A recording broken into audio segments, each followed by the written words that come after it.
Hello everyone. तो फिर आज स्टार्ट करते हैं हम आज की क्लास और हम चैप्टर पढ़ रहे थे हीट एंड टेम्परेचर। तो जितने भी लोग इस वीडियो को देख रहे हैं सबसे पहले तो जाके लाइक बटन दबा दीजिए, कमेंट कर दीजिए कि आप प्रेजेंट हैं, मुझे भी पता चले कि कौन कौन इस वीडियो को देख रहा है और किन लोगों को मेरा कंटेंट अच्छा लग रहा है। और चैनल को आप सब्सक्राइब कर लीजिए ताकि कोई भी लेटेस्ट इसमें अपडेट हो, कोई टॉपिक मैं आपको पढ़ा रही हूँ वो आपको तुरंत मिल सके, कोई टॉपिक आपसे मिस ना हो। ठीक, तो फटाफट से आप लाइक कर दीजिए जितने भी लोग यहाँ पे आज वीडियो देख रहे हैं और हम फिर कंटिन्यू करते हैं हमारा आज का जो टॉपिक है उसे।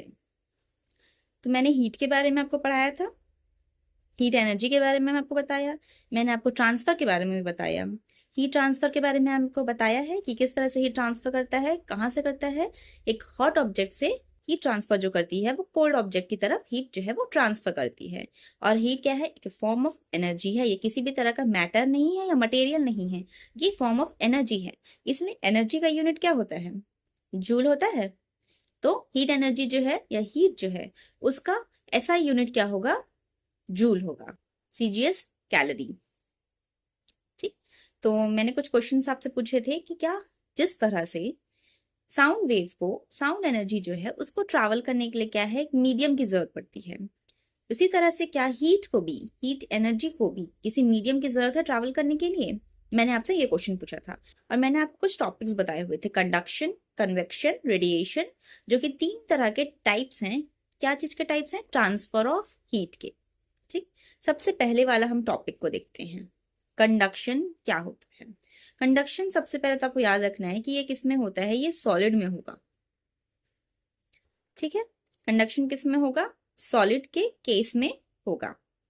अब इसके कुछ हम क्या देखेंगे, एक्सपेरिमेंट्स वगैरह देख लेते हैं। सबसे पहले तो कंडक्शन का मैं आपको बहुत अच्छा एक्सपेरिमेंट दिखाती हूँ जो कि बुक में गिवन है।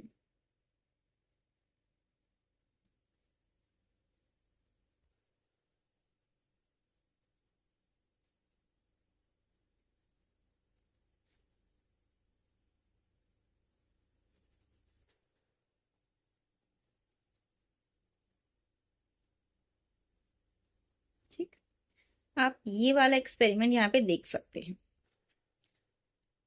ये कंडक्शन का एक एक्सपेरिमेंट है जिसमें आपको क्या करना है, आपको एक यहाँ पे ऐसे रॉड लेनी है। अब देख लेते हैं आपको कौन कौन सी रॉड लेनी है, आपको क्या क्या चीजें की रिक्वायरमेंट है। आपको चाहिए कैंडल, चाहिए रॉड ऑफ एल्यूमिनियम, ग्लास और वुड रॉड चाहिए आपको जो कि सेम लेंथ के हो, और ऑल पिन चाहिए। तो ये एक्सपेरिमेंट किया गया है, यहाँ पे क्या लगा दिया, एक रॉड को लगाया गया है और इस रॉड में आप देख सकते हैं, ये फर्स्ट वाला हम देख लेते हैं, फर्स्ट वाली केस को सबसे पहले देखते हैं। तो इसमें क्या किया गया है कि इस रॉड के ऊपर में कैंडल की मदद से, मोम की मदद से या वैक्स की मदद से ऑलपिन को स्टिक कर दिया गया है। मतलब ऑलपिन ऐसे रखें, उसके ऊपर मोमबत्ती रख डाल दिए हैं, जिसके कारण से ये यहाँ पे जो रॉड है इसमें मोमबत्ती चिपक गई है। ठीक, इस तरह से।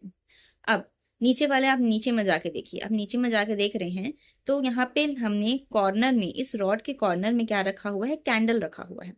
कैंडल रखा है तो आप देखेंगे कि ये जो कैंडल है यहाँ से क्या है, एनर्जी धीरे धीरे धीरे धीरे इस रॉड के थ्रू जा रही है। सबसे पहले कौन सा पिघल रहा है, ये वाला जो है, यहाँ पे जो फर्स्ट वाला कैंडल है सबसे पहले वो पिघल रहा है, जिसके कारण से ऑलपिन क्या है, नीचे गिर जा रही है। अभी सेकंड वाला जो ऑलपिन है वो नीचे नहीं गिरा है, इसका मतलब क्या है, अभी तक वहां पे कोई हीट एनर्जी पहुंच नहीं पाई है। ठीक, पहले हमने ये वाला एग्जाम्पल देख लिया। सेकेंड एग्जाम्पल हम देखते हैं। सेकेंड एग्जाम्पल में क्या किया गया है, रॉड इस तरह से रख दिया गया है, यहाँ पे क्या है, उसको पकड़ के रखा गया है, इसको हैंग करके रखने के लिए आपको कुछ बांध दिए हैं। अब इस रॉड में इस 4 इक्वली जगह में क्या कर दिया गया है, कैंडल को मोमबत्ती की मदद से रख दिया गया है, स्टिक कर दिया गया है, और यहाँ बीच में क्या है, जगह खाली छोड़ा गया है। अब इस बीच वाली जगह में क्या किया जा रहा है, बीच वाली जगह में कैंडल को रखा गया है। अब हीट एनर्जी जो है यहाँ पे गई, अब वो ऐसे ट्रेवल कर रही है इस तरफ और इस तरफ। तो सबसे पहले ये जो कैंडल थे ये क्या हो गए, पिघल गए, और यहाँ के जो लास्ट लास्ट दोनों तरफ के जो कैंडल हैं उनके साथ में क्या हुआ कि ये अभी तक यहाँ पे स्टिक हैं। ठीक है, मतलब आपको इसमें कुछ चीज समझ आ रही होगी कि जो हीट एनर्जी है वो फ्लो कर रहा है, लेकिन कहाँ से फ्लो कर रहा है, हॉट वाला बीच में था, फिर धीरे धीरे वो इस तरह से इस डायरेक्शन में फ्लो करना चालू कर रहे हैं। इस केस में क्या होता है कि इसमें जो एनर्जी फ्लो करती है ये मॉलिक्यूल्स के थ्रू क्या है, फ्लो करती है।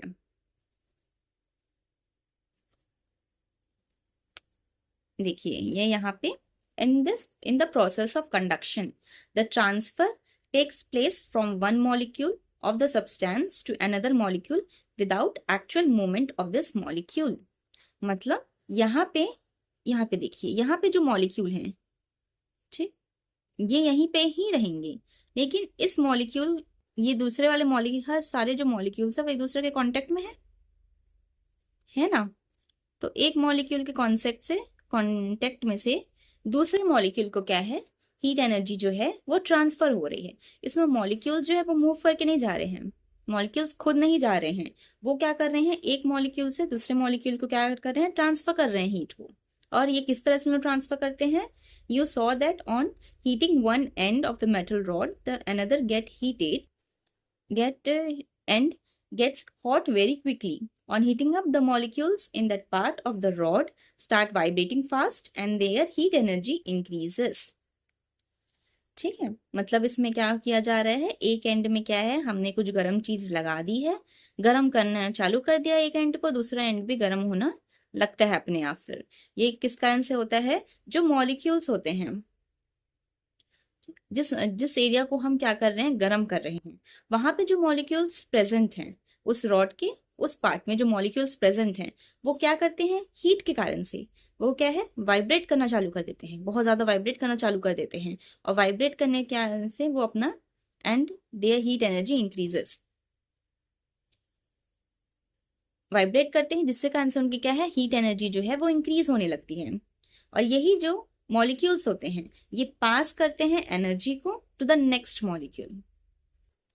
ठीक, समझ आया आपको यहाँ पे क्या हो रहा है, यहाँ पे किसके मदद से हो रहा है, यहाँ पे होता है मॉलिक्यूल्स के मदद से। एक मॉलिक्यूल जो है वो दूसरे मॉलिक्यूल को क्या कर रही है, हीट ट्रांसफर कर रही है विदाउट द एक्चुअल मूवमेंट, बिना एक्चुअल मूवमेंट के। और इसमें होता क्या है, on heating up the molecules in that part of the rod start vibrating fast and their heat energy increases. This vibrating molecule pass on the energy to the next molecule. This is the only method by which heat transfer takes place in solid। तो आप देख सकते हैं कि solid में किस तरह से जो है वो हीट एनर्जी ट्रांसफर होती है। यही लौता तरीका है सॉलिड्स के लिए, सॉलिड की जो चीजें हैं ना उसके बारे में यहाँ पे बात हो रही है। इसमें किस तरह से हीट एनर्जी फ्लो करता है, तो सॉलिड में किस तरह से फ्लो करता है, कंडक्शन के थ्रू फ्लो करता है। कंडक्शन आपको पूछे कि कंडक्शन होता क्या है, तो कंडक्शन क्या होता है, heat transfer takes place from one molecule to another molecule without the actual movement of the molecule is called conduction. ठीक है, समझ आ गया आपको। और heat transfer through conduction, heat transfer जो होता है कंडक्शन के थ्रू, कंडक्शन की मदद से, उसे हम क्या बोलते हैं, हीट कंडक्टिविटी बोलते हैं। और हीट कंडक्टिविटी जो होती है वो कुछ चीजों पे डिपेंड करती है। जैसे किन चीजों पे डिपेंड करती है, वो नेचर ऑफ द सब्सटेंस, की सब्सटेंस का नेचर कैसा है इस पे डिपेंड करती है। जैसे ये प्रीवियस वाला जो एक्सपेरिमेंट था ना, इसमें आपने देखा हुआ था कि इसमें मटेरियल में हमको क्या क्या चीज़ों की रिक्वायरमेंट है। इसमें बोला था आपको एक एल्यूमिनियम की रॉड रखनी है, एक ग्लास की रॉड रखनी है और एक वुड की रॉड रखनी है। ऐसे आपको 3 रॉड रखने थे। तो आप खुद इमेजिन कीजिए और एक बार सोचिए, इसमें से कुछ ऐसे रॉड होंगे या वुड के जो रॉड होगा, कच्चा वुड होगा, भाई उसमें तो हीट ट्रांसफर ही नहीं होगा। पहली बात तो मुश्किल है उसमें हीट ट्रांसफर का, बहुत बहुत टाइम लग जाएगा। जो गीला वाला वुड होगा उसमें, सूखे वुड में फिर भी ठीक है, जाएगा, होगा, कोई दिक्कत नहीं है। स्टील में बहुत जल्दी होगा, स्टील को आप गर्म करेंगे तो फट से स्टील गर्म हो जाना है। जैसे किचन वगैरह में कुछ काम करते होंगे ना, तो किचन में जैसे आपने क्या किया है, वो आपके पास में जो स्पून रहता है, बड़ी वाली जो चम्मच रहती है जिससे सब्जी वगैरह को सब्जी बनाया जाता है, जिस चम्मच से, अगर उस चम्मच को आप थोड़ी देर के लिए ना उस कढ़ैया में रखे रहेंगे तो आप देखेंगे कढ़ाई से है ना किस तरह से उस चम्मच में जो है वो हीट ट्रांसफर हो रहा है और धीरे धीरे धीरे धीरे वो पूरी चम्मच जो है वो क्या हो जाएगी, गर्म हो जाएगी। किचन में आप जाकर देखिएगा, यही एग्जाम्पल बेस्ट एग्जाम्पल है। सबसे पहले तो फिर आप देखेंगे कि यूटेंसिल जो है उसका नीचे वाला पार्ट गर्म होता है, धीरे धीरे धीरे धीरे जो सॉलिड्स के ऊपर वाला जो एरिया है वो गर्म होने लगता है ना। ये होता है कंडक्शन के कारण से होता है। और जो हीट ट्रांसफर जो होता है कंडक्शन के कारण से, उसे हम हीट कंडक्टिविटी कहते हैं। और मैंने बताया हीट कंडक्टिविटी क्या है, नेचर पे डिपेंड करती है, भाई आपके पास जो सब्सटेंस उसका नेचर कैसा है करके। तो ये जो सब्सटेंसेस होते हैं ना, इसको 3 भाग में डिवाइड किया गया है, मतलब 3 तरह के सब्सटेंसेस होते हैं। एक जो होता है वो इंसुलेटर होता है, एक क्या होता है पुअर कंडक्टर्स होते हैं, एक क्या होते हैं कंडक्टर्स होते हैं। तो इंसुलेटर्स क्या होते हैं, तो इंसुलेटर्स ऐसे सब्सटेंस होते हैं जिनकी कंडक्टिविटी क्या होती है, 0 होती है। इसमें क्या है, हीट है जो है वो फ्लो नहीं करता है, उसे हम इंसुलेटर्स बोलते हैं। जैसे कुछ एग्जाम्पल्स हैं, एस्बेस्टोस, एबोनाइट, ठीक है ना, इबोनाइट है, ये कुछ क्या है एग्जाम्पल्स हैं यहाँ पे। फिर हम देख लेते हैं पुअर कंडक्टर्स क्या होते हैं। पुअर कंडक्टर्स में क्या होता है, हीट तो फ्लो करेगा लेकिन बहुत आसानी से फ्लो नहीं करेगा, उसे टाइम लगेगा। ठीक, ये होता है क्या चीज, ये होता है poor conductors. Example would, would एक एग्जाम्पल है जिसमें हीट ट्रांसफर होने में टाइम लगता है थोड़ा सा।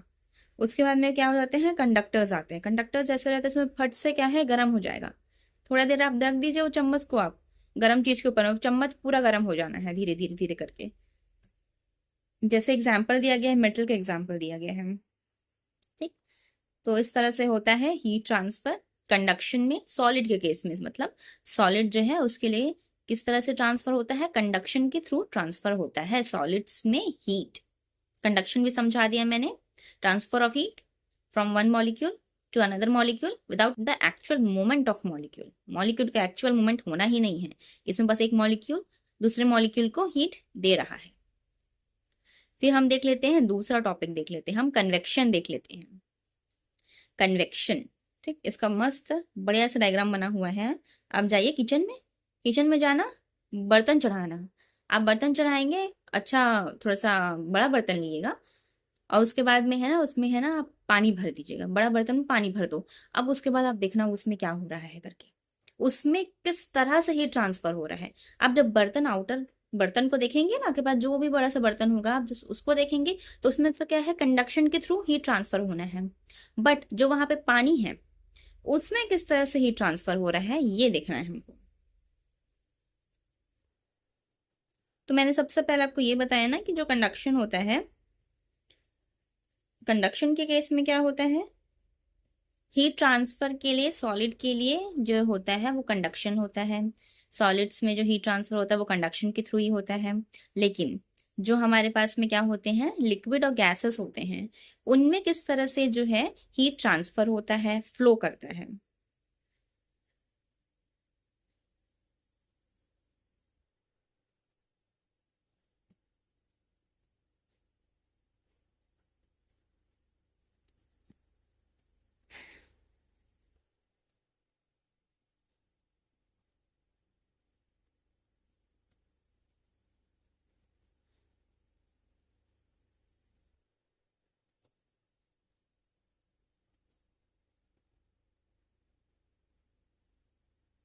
ठीक, पहला मैंने आपको बता दिया, क्या बता दिया, कंडक्शन बता दिया, जो कि किसके लिए होता है, ये होता है लिक्विड के लिए, सॉरी लिक्विड के लिए नहीं होता, किसके लिए होता है, सॉलिड के लिए।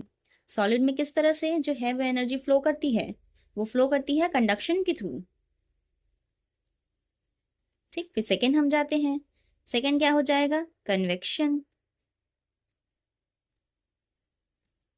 जो किस कारण से होता है, लिक्विड, किस कारण से नहीं मतलब किन में होता है, तो लिक्विड और होता है गैसेस में। लिक्विड और गैसेस में जो हीट ट्रांसफर होता है वो किस तरह से होता है, कन्वेक्शन के थ्रू होता है।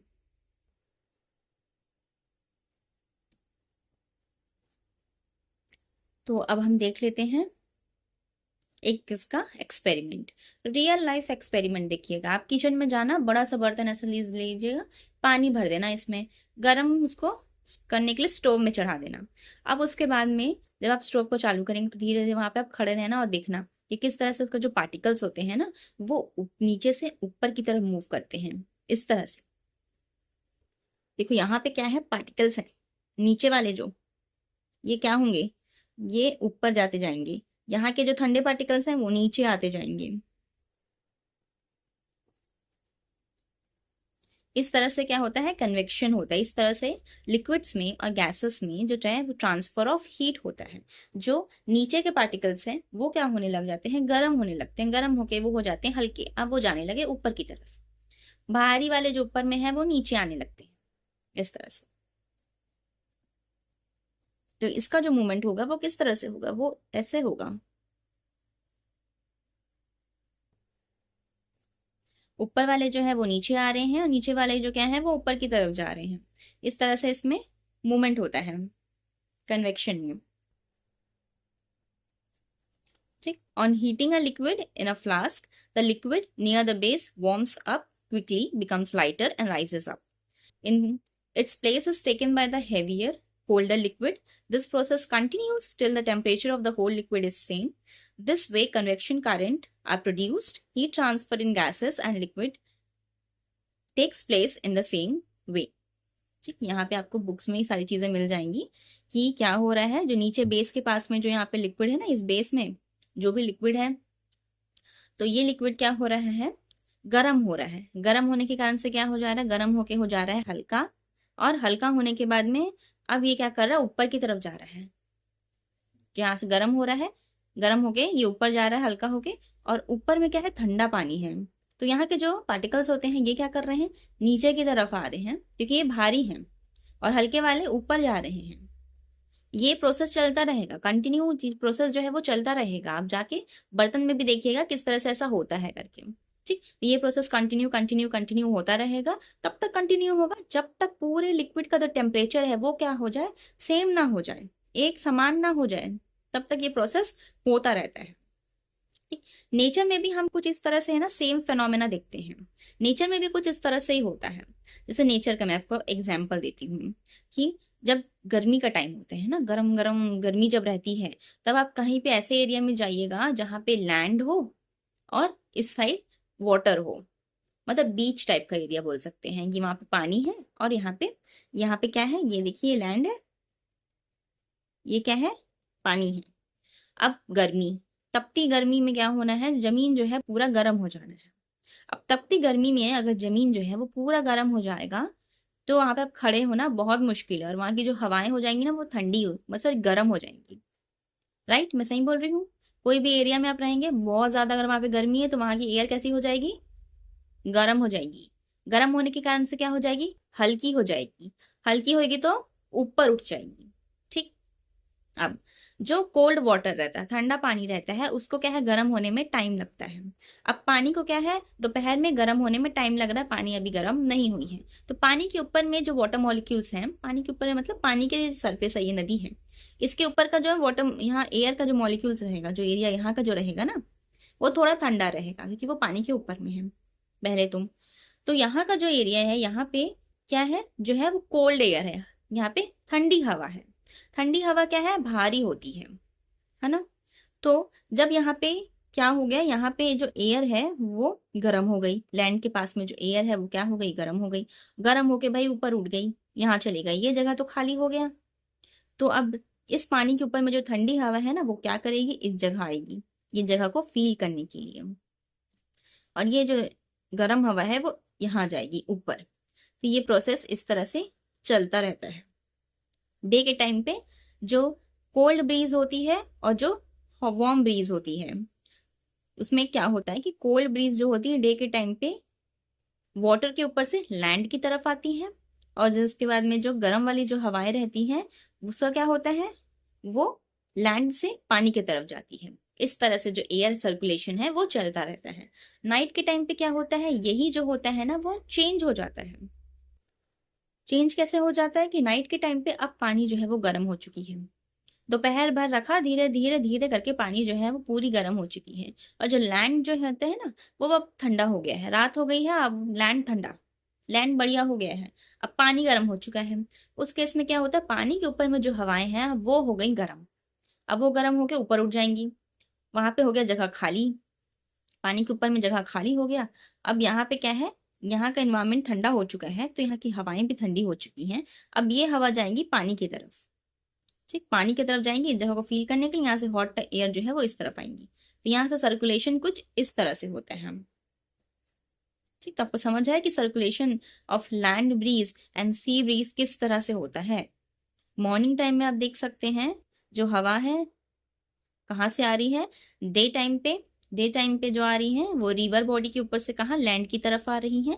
नाइट टाइम पे क्या हो रहा है, लैंड से लैंड ब्रीज जो है वो क्या है, सी के तरफ आ रही, पानी के तरफ आ रही है। ठीक है ना। तो ये होता है कन्वेक्शन में। और ये चीजें कब तक चलती रहती हैं, ये चीजें तब तक चलती रहती हैं जब वहां का जो इन्वायरमेंट है वो बैलेंस ना हो जाए, दोनों जगह का जो टेम्परेचर है वो बराबर ना हो जाए, तब तक ये जो है वो चलता रहता है। ठीक है। ठीक, तो हमने देख लिया दो तरह के ट्रांसफर ऑफ हीट, हमने देख लिया कंडक्शन एंड कन्वेक्शन, हमने देख लिया दो तरह के ट्रांसफर ऑफ हीट। अब हम देखते हैं तीसरा। तीसरा कौन सा तरीका है जिसमें जिस तरह से जो हीट एनर्जी है वो ट्रांसफर होती है, उसका नाम है रेडिएशन। ठीक है। रेडिएशन का मैं आपको सबसे पहले तो बहुत अच्छा एग्जाम्पल दे देती हूँ। इसका बहुत अच्छा एग्जाम्पल है सनलाइट। राइट, सनलाइट है वो आप देख सकते हैं किस तरह वैक्यूम में भी ट्रैवल करती है। जो लाइट्स रहती हैं, जो लाइट, वो क्या है, उसको मीडियम की जरूरत नहीं है, वो क्या है वैक्यूम में भी ट्रैवल करेंगी, जहाँ कोई मीडियम नहीं है वहां पे भी। सनलाइट भी उसका बहुत एक अच्छा एग्जाम्पल है रेडिएशन का। किस तरह से जो लाइट है, अपने घर में आप बल्ब देखते हैं, बल्ब में किस तरह से लाइट एनर्जी ट्रैवल करती है, भाई वहां पे तो कोई मीडियम नहीं है, ये बल्ब है, यहाँ पे आप देख सकते हैं बल्ब में से इस तरह से ऐसे हर डायरेक्शन में, सारे डायरेक्शन में जो है वो लाइट क्या है, ट्रैवल करती है ना। इस तरह से लाइट क्या है, ट्रैवल करती हैं। ये किस तरह से कर रही हैं, रेडिएशन के थ्रू ट्रैवल कर रही हैं, इनको मीडियम की जरूरत नहीं है। ठीक, तो ये होता है रेडिएशन। आई होप आपको तीनों कॉन्सेप्ट समझ आया होगा, कन्वेक्शन, कंडक्शन, कन्वेक्शन और रेडिएशन। बहुत बढ़िया एग्जाम्पल सनलाइट रेडिएशन का एग्जाम्पल है। इसमें लाइट को या फिर एनर्जी को हम बोल सकते हैं, हीट को मीडियम की जरूरत नहीं होती है, वो सारे डायरेक्शन में क्या है, इक्वली डिस्ट्रीब्यूट होता है। जैसे सनलाइट हो गया, लाइट हो गया, जो हमारे घर में जो लाइट लगे रहते हैं उनमें भी हो गया। तो हमने देख लिया टाइप्स ऑफ हीट ट्रांसफर, आज हमने देख लिया। अब इसके बाद हम नेक्स्ट वीडियो में इस चैप्टर को, इस टॉपिक को कंप्लीट करेंगे, कोशिश करेंगे कंप्लीट करने का, कंटिन्यू करेंगे। और आपको अगर वीडियो अच्छी लगे तो जरूर लाइक करके जाइए और मुझे बताइए कि आप मेरी वीडियो देख रहे हैं, तो प्रेजेंट भी लिख के जाइए, मुझे पता रहे कि कौन स्टूडेंट्स मेरी वीडियोस देख रहे हैं और किनको मेरी वीडियो अच्छी लग रही है और आप चाह रहे हैं मैं ऐसे ही इन चैप्टर को कंप्लीट करूं, सिलेबस को कंप्लीट कराऊं, तो जरूर वहां पे आप मेंशन करें। ठीक है, तो मिलते हैं नेक्स्ट वीडियो में। Thank you.